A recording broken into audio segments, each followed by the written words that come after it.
This is why your phone is secretly making you weaker after 60. Let me ask you something uncomfortable.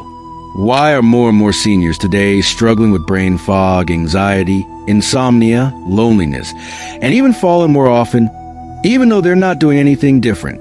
You might say, it's just aging. But what if I told you that the real problem is sitting right in your hand or right next to your pillow at night? Yes, I'm talking about your smartphone. And no, this isn't just a lecture about less screen time. This is a look behind the curtain. Because what you're about to hear might just explain why your body, your brain, and even your spirit feel like they're slowly being hijacked. And here's the wild part. It's not a glitch. It's not an accident. It's by design. Billions are being spent to keep you swiping, even if it weakens your legs, robs your memory, and steals your sleep. And most doctors won't even talk about it. So if you believe this kind of content could save a life, or change one, don't wait. Subscribe now, turn on the notification bell, and hit that like button. Your support keeps us going, and more importantly, it helps this message reach those who truly need it. It's time to connect the dots between your phone and the symptoms no one's talking about. 1. The brain shock, blue light, and cognitive decline. Your brain is built to follow the sun. Sunrise tells it, wake up. Sunset whispers, it's time to sleep, repair, and recharge. But smartphones, they blast your eyes with intense blue light, the same kind your brain interprets as daylight. Even worse, this happens right before bed for most people. So what happens? Melatonin crashes. You fall asleep slower, your deep sleep shrinks, and the brain doesn't get time to clean itself.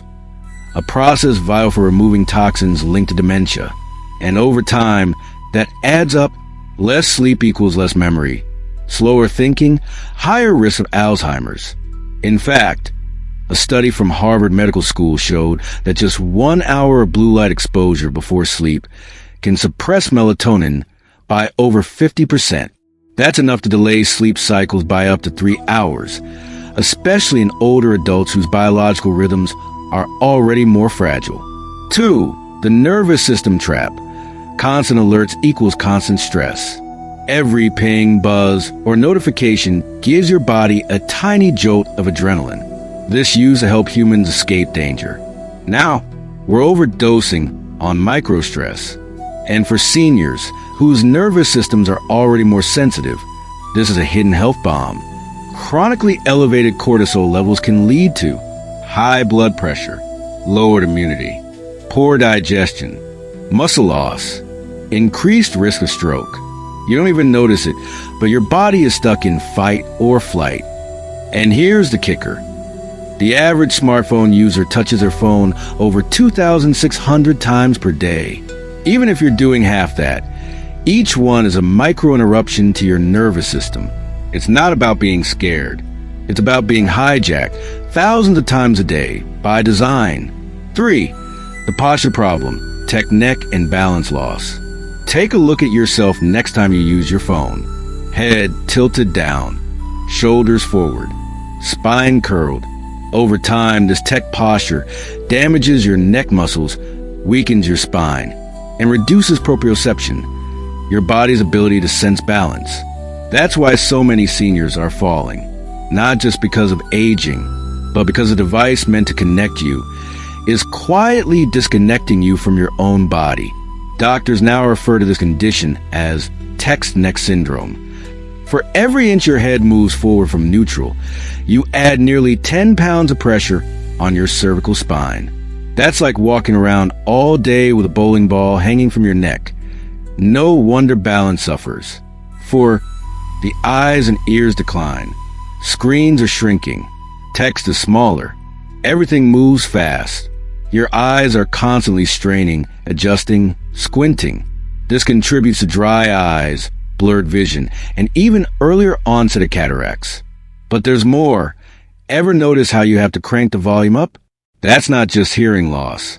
Smartphone audio quality is poor for older ears. Your brain struggles harder to understand speech, leading to cognitive fatigue. Audiologists now recognize a condition called listening effort fatigue. It's when your brain works overtime just to make sense of distorted sound. This increases mental exhaustion and actually reduces memory retention over time. Simply put, your phone is making it harder to listen and even harder to remember. 5. The isolation paradox. Always online but lonely. You'd think phones make you more connected, but the research shows the opposite.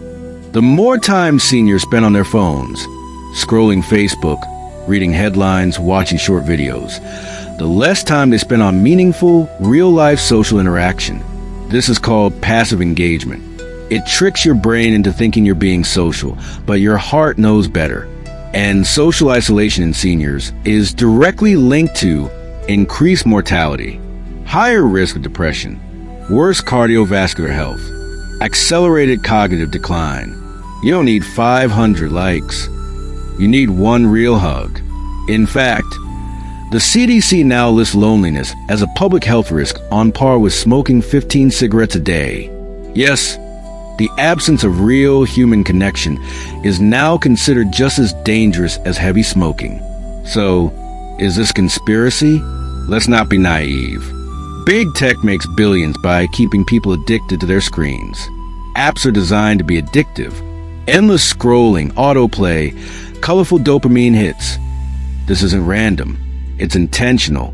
And who suffers the most? Seniors, who didn't grow up with this tech, and whose brains are more vulnerable to overstimulation, disconnection, and decline. You were never warned. No one told you that the very thing you use to stay connected might be what's disconnecting you from life. But wait, I need my phone. Let's talk objections. You might be thinking, but I use my phone to talk to my kids. Great, use it for that. But set a time limit, then put it away. But I read news articles and stay informed. Also great, but try using a larger tablet with blue light filters or even printed materials in the evening. But I play games to keep my brain sharp. Be careful. Most games don't train your brain. They overstimulate it. Want better results? Try puzzles, memory challenges, or just talking with someone face to face. Final thought. Your smartphone is not evil, but it's also not harmless, especially after 60. Your brain, body, and heart need space. From screens, from pings, from algorithms designed to steal your focus. Start with small changes. No phone 2 hours before bed. Keep the phone out of the bedroom. Use Do Not Disturb during meals. Meet friends in person at least once a week. Read physical books or large print articles. You took care of everyone else for decades. Now it's time to take care of yourself. Start by reclaiming your brain from your phone. If today's video gave you something valuable or sparked that feeling that it's time for a change, don't leave without clicking like, sharing this video, and subscribing with the bell on. That small action might just help save someone's life. I'm Dr. Z, and I'll see you in the next one. Stay balanced, stay sharp, and don't let your phone steal what matters most.